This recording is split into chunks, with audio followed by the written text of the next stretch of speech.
نہ کوئی غم کرو نہ خوف، خوشیاں مناؤ جنت کی جس کا تم سے وعدہ کیا گیا تھا۔ اللہ کی ربوبیت پر اطمینان جب انسان کو ہو جاتا، میرا رب اللہ ہے، ربی اللہ، انسان کے لیے نہ کوئی کھٹکا، نہ کوئی خطرہ، نہ کوئی خوف، نہ کوئی حزن۔ جو کچھ ہو رہا ہے کس کے اذن سے ہو رہا ہے؟ اللہ کے اذن سے۔ اللہ کے اذن کے بغیر پتا تک نہیں ہلتا۔ یہ کوئی اندھا بہرا مادہ نہیں ہے جس سے مجھے کوئی خوف ہو۔ اندھا بھینسا چلا آ رہا ہو اس سے تو ڈرنے کا ہر انسان کو ڈرنا چاہیے، نہ معلوم کس کو ٹکر مار دے، لیکن نہیں، اس کائنات کو چلانے والا ایک سمیع و بصیر خدا ہے، وہ جو میرا دوست ہے، میرا ولی ہے۔ اللہ ولی الذین آمنوا یخرجہم من الظلمات الی النور۔ اللہ اہل ایمان کا ولی ہے، ساتھی ہے، پشت پناہ ہے، مددگار ہے، حمایتی ہے۔ بتائیے جسے یقین ہو جائے کہ اللہ میرا مددگار، اللہ میرا محافظ، اللہ میرا پشت پناہ، اللہ میرا حمایتی، اس کے لیے کوئی خوف ہوگا؟ اس سے کوئی ڈر ہوگا؟ میں مثال دیا کرتا ہوں ایک بہت سادہ، پنجاب کے دیہات کی۔ تو بڑا چودھری ہے اور کوئی غریب کسان ہے۔ اس غریب کسان کے جانوروں کو ہر وقت اندیشہ ہوگا چوری کا، کوئی میری بھینس کھول کر نہ لے جائے، کوئی میرا بیل کھول کر نہ لے جائے۔ لیکن جس کے بارے میں یہ سب کو معلوم ہو کہ وہ جو بڑا چودھری ہے وہ اس کا دوست ہے، اس کی بچیا کو کوئی خوف ہوگا؟ اس کی بھینس پر کوئی ہاتھ ڈالے گا؟ اسے کوئی اندیشہ ہوگا؟ نہیں۔ کیوں؟ کہ وہ بڑا چودھری، بڑا اس کا یہاں کا سردار، جاگیردار، سب کو معلوم ہے وہ میرا دوست ہے، کوئی میرے خلاف اقدام نہیں کر سکتا۔ اس دنیا میں یہ چھوٹی سی بات اگر آپ کے دلی اطمینان اور سکون کا باعث بن سکتی ہے تو ذرا تصور کیجئے۔ میں لفظ تصور استعمال کروں گا صرف اس لیے کہ اس کا ہم جس کو کہتے ہیں ادراک اور شعور کر نہیں سکتے، اگر کے ساتھ کر سکتے۔ اگر یقین ہو کہ اللہ میرا مددگار اور یقین ہو کہ اللہ ہر آن میرے ساتھ ہے، پھر کوئی خوف؟ کس کا خوف؟ کوئی شے اللہ سے بالا تر ہے؟ کوئی قوت اس سے زیادہ طاقتور ہے؟ کوئی اس کے ارادے کو بدلنے والا ہے؟ کوئی اس کی مشیت کے آڑے آنے والا ہے؟ یہی بات ہے جو حضور نے فرمائی، یہ ایمان کا حاصل ہے لب لباب، کہ دیکھو اچھی طرح اس بات کو ذہن نشین کر لو، اگر تمام انسان مل کر تمہیں کوئی نقصان پہنچانا چاہے نہیں پہنچا سکتے، مگر جو کچھ اللہ نے لکھ دیا ہو، اور تمام انسان مل کر تمہیں کوئی نفع پہنچانا چاہے نہیں پہنچا سکتے، مگر وہ شے جو اللہ نے طے کر دی۔ آپ پھر میں کہوں گا ذرا طاری کیجئے، اسے فرض کیجئے، اسے سوچئے۔ اگر اس حدیث پر ہمارا دل ٹھکا ہوا ہو تو کسی سے ڈر ہوگا؟ یہ مجھے نقصان نہ پہنچا دے، یہ میری رپورٹ خراب نہ کر دے، یہ میری انکریمنٹ نہ رکوا دے، یہ میرا یہ نہ بگاڑ دے، یہ میرے یہ نقصان نہ پہنچا دے۔ اس کا ڈر، اس کا ڈر، اس کا خوف، اس کی خوشامد، اس کے لیے جا کر طرح طرح سے اپنی عزت نفس کو ذلیل کروانا اس کے سامنے، یہ سب کچھ کیوں کرتا ہے انسان؟ جب سمجھتا ہے کہ اس کے ہاتھ میں میرا کوئی نفع ہے، اس کے ہاتھ میں میرے لیے کوئی ضرر ہے، یہ مجھے کوئی غضب پہنچا سکتا ہے، یہ مجھے کوئی نقصان پہنچا سکتا ہے، یہ میرا کوئی کام بنا سکتا ہے، یہ میری کوئی ضرورت پوری کر سکتا ہے، اسی کا نام شرک ہے۔ جہاں آپ نے یہ سمجھا کہ غیر اللہ کے اندر کوئی طاقت موجود ہے، وہی شرک ہے۔ بتوں سے تجھ کو امیدیں، خدا سے نو امیدی، مجھے بتا تو صحیح اور کافری کیا ہے؟ شرک تو یہ ہے جس پر بھی تمہیں یہ خیال ہے کلمہ ہے یہ کلمہ سوم لا حول ولا قوت الا باللہ، ذرا اس پر دل کو کبھی اگر آپ تصور کریں پھر فرض کریں دل ٹھک جائے اس پر، کوئی طاقت نہیں۔ یہی بات تھی جو شیخ عبد القادر جیلانی رحمت اللہ علیہ نے اپنی وصیت میں اپنے بچے سے کہی۔ 11ویں دینے والے ہیں لیکن حضرت شیخ عبد القادر جیلانی کی وصیت اور تعلیمات کو کتنے لوگ ہیں تم جانتے ہو؟ یہ جن مقامات تک پہنچے ہیں وہ کس چیز کی بدولت پہنچے؟ انہوں نے جو پیغام دیا وہ کیا تھا؟ اے میرے بچے، جس طریقے سے قرآن مجید میں حضرت لقمان کی نصیحتیں جو ہے نقل کر دی گئی ہیں، میں یہ عرض کروں گا بالفرض اگر قرآن حضرت عبد القادر جیلانی کے بعد نازل ہوا ہوتا تو شیخ عبد القادر کی یہ نصیحتیں بھی قرآن میں درج ہوتی۔ اتنی اونچی نصیحتیں ہیں۔ اے میرے بچے، اس حقیقت کو ذہن نشین کر لے، لا فاعل فی الحقیقت ولا مؤثر الا اللہ۔ اس کائنات میں نہ کوئی فاعل حقیقی ہے نہ مؤثر حقیقی ہے سوائے اللہ۔ کسی شے میں کوئی تاثیر نہیں اگر اللہ نہ چاہے، آگ جلا نہیں سکتی اگر اللہ نہ چاہے، پانی ڈبو نہیں سکتا اگر اللہ نہ چاہے، زہر ہلاک نہیں کر سکتا اگر اللہ نہ چاہے، کوئی چیز فائدہ نہیں پہنچا سکتی اگر اللہ نہ چاہے۔ تو در در پہ کیوں سر جھکاتے ہو؟ در در پر کیوں جبیں سائی کرتے ہو؟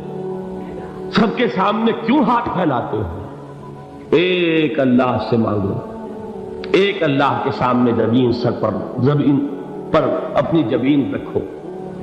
لا فاعل فی الحقیقت ولا مؤثر الا اللہ۔ نظر آتا ہے ہمیں کہ پانی پیاس بجھا دیتا ہے، پیاس بجھانے کی صلاحیت پانی میں نہیں ہے، اللہ کے اذن سے۔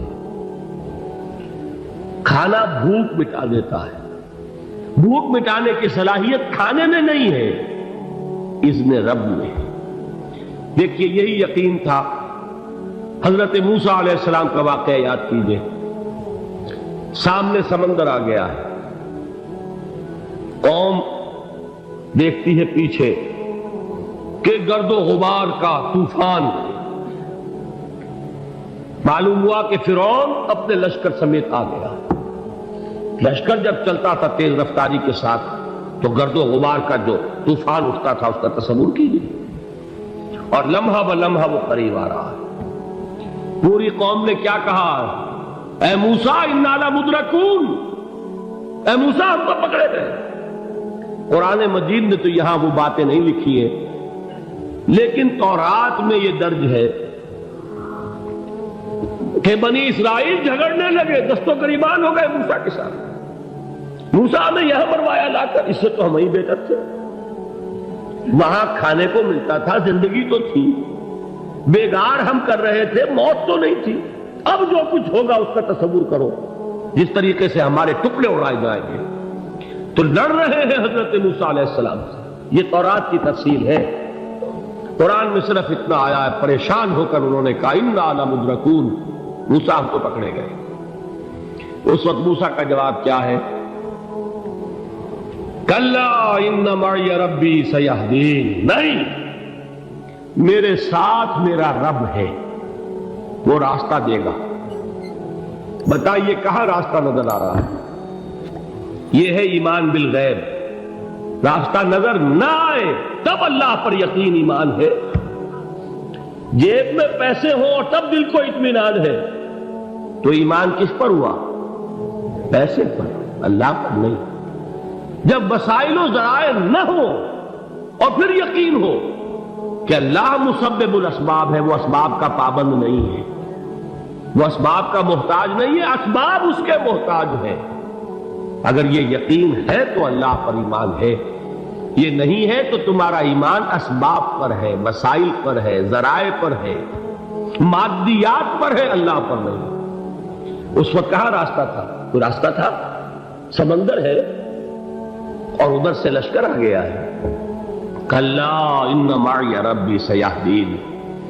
اب دیکھیے ایمان کہہ دینا آسان ہے، ہوا معکم اینما کنتم، جہاں کہیں بھی تم ہوتے ہو اللہ تمہارے ساتھ ہوتا ہے، لیکن اس کا یقین قائم ہو جائے تو زمین و آسمان کا فرق واقع ہو جائے۔ یہی بات ہوئی حضور کے ساتھ۔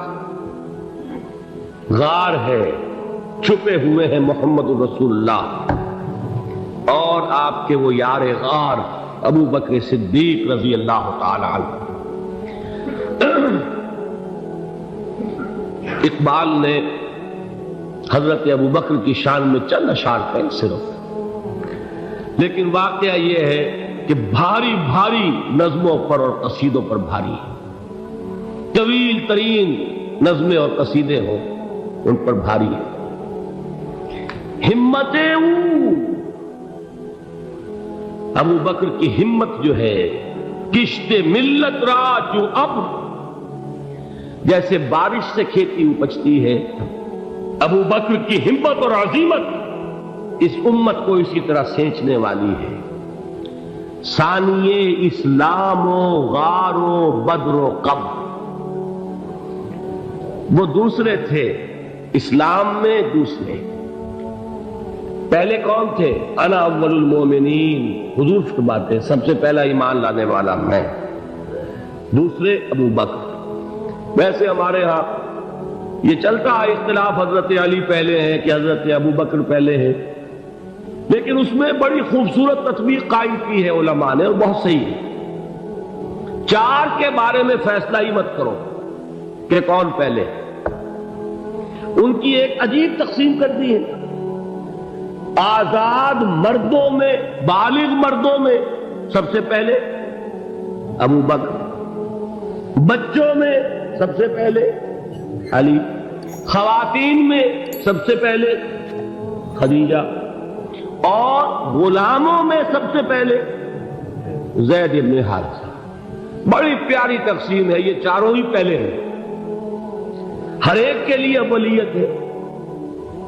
اور واقعہ یہ ہے کہ اگر زمانی اعتبار سے تعین ہوگا تو پہلے خدیجۃ الکبریٰ آئیں گی رضی اللہ تعالی عنہ، کسی اور سے بات کرنے کی نوبت بعد میں آ سکتی ہے، پہلے تو اہلیہ محترمہ سے بات ہوئی، آتے ہی پہلی وحی ہوئی ہے، ابھی تبلیغ کا حکم نہیں تھا، کس کو بتایا واقعہ؟ ابھی اپنی نبوت کی تبلیغ کا تو حکم ہی نہیں آیا، واقعہ کس کا ہے؟ وہ خدیجہ کا ہے۔ جب کہا ہے کہ خشیت علی نفسی، مجھے اپنی جان کا اندیشہ ہے، تو کیا جواب دیا خدیجہ نے رضی اللہ تعالی عنہا؟ وہ صدیقۃ الکبریٰ ہے، صدیقات جو ہے خواتین ان میں چوٹی پر خدیجۃ الکبریٰ ہے رضی اللہ تعالی عنہ، اور صدیق جو مرد ہیں ان میں صدیق اکبر ہے ابو بکر صدیق رضی اللہ تعالی عنہ، لیکن صدیقات میں چوٹی پر۔ جب حضور نے فرمایا خشیت علی نفسی، کیا فرمایا، کیا عرض کیا، کیسے تسلی دی؟ نہیں نہیں، اللہ آپ کو ضائع نہیں کرے گا، آپ غریبوں کے ہمدرد ہیں، آپ مساکین کے تکالیف رفع کرنے والے ہیں، آپ بیواؤں کی سرپرستی کرتے ہیں، آپ مسافروں کی خدمت کرتے ہیں، اللہ آپ کو ضائع نہیں کرے۔ یہ یقین ہے اس خاتون کے اندر۔ خیر وہ ایک علیحدہ بات ہو جائے گی۔ میرے دل پر حضرت خدیجہ رضی اللہ تعالیٰ عنہ کی شخصیت کا بڑا گہرا نقش ہے، جو وہ کوئی اور ہی وقت اور موقع ہوا تو بیان ہوگا۔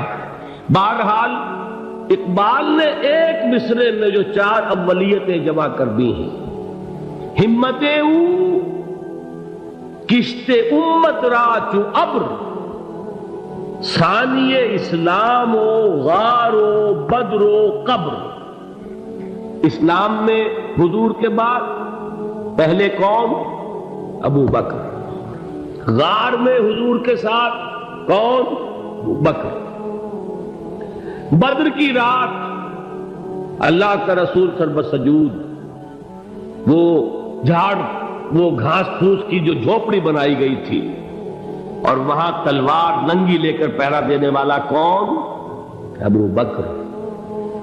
اور اس حجرہ عائشہ میں محمد کے بعد سب سے پہلے دفن ہونے والا کون؟ ابو بکر رضی اللہ تعالی عنہ صلی اللہ علیہ وسلم۔ وہ جو معاملہ میں سنا رہا تھا غار ثور کا، حضرت ابو بکر بھی حضور کے خیال سے لرز گئے ہیں. آپ کو یاد ہوگا کہ جا کر پہلے تمام جتنے سوراخ تھے انہیں بند کیا ہے. ایک سوراخ رہ گیا تھا جس کو بند کرنے کے لیے کوئی کپڑا نہیں تھا. وہاں اپنی ایڑی رکھی ہے. تب کہا ہے حضور سے تشریف لائیے, اور اپنے زانو پر حضور کو لٹایا ہے. اور وہاں کسی موذی جانور نے کاٹا ہے. حضور کی آنکھ لگ گئی تھی. اس وقت اس بل کے اندر جو بھی بچھو ہے کیا ہے واللہ عالم, اس نے کاٹا ہے. اس کی تکلیف کی وجہ سے ابو بکر کی آنکھوں سے آنسو ٹپک گئے. حضور کے چہرے مبارک پر پڑے ہیں تو حضور جاگے ہیں. معاملہ کیا ہے؟ ایڑی نہیں ہٹائی وہاں سے. مبادا وہ جانور وہاں سے نکل کر محمد الرسول اللہ کو کوئی گردن پہنچا دے. ابو بکر کی ایڑی ہے, جس طرح چاہے کھا لے, ختم کر دے, جان نکل جائے تب کوئی آنچ آئے محمد پر تو آئے, لیکن جیتے جی نہیں. وہ ہے ابو بکر. حضور کے خیال سے اس وقت حضور نے پھر اپنا لعاب دہن لگایا ہے, اور اس سے پھر آپ کی تکلیف ختم ہوئی. جیسے خیبر میں حضرت علی کی آنکھ دکھ رہی تھی, اس کو جو شفا حاصل ہوئی ہے وہ بھی حضور کے لعاب دہن سے ہوئی. تو بہرحال اس وقت انہوں نے کہا ہے کہ اے نبی یا رسول اللہ, اگر اس وقت ان میں سے کسی نے غیر ارادی طور پر بھی اپنے قدموں کی طرف جھانک لیا تو پکڑے جائیں. کیا جواب تھا اللہ کے رسول کا؟ لا تحزن ان اللہ معنا.